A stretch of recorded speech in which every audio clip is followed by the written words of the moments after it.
Labarin da muna yara nake tunawa. In mun tashi da safe muna yin kuka, sai ka ji mahaifiyata ce haba saurara. Na tuna rayuwar da muka yi da muna yara. Mun tashi mun wuce makaranta, an mun gaji da wasa an tashi mu yo dawowa. Idan mun dawo mama ta ɗebe kewa, muna farin ciki ba abin da yake damu.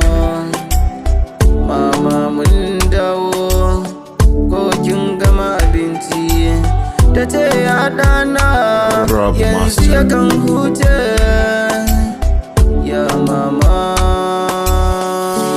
mama,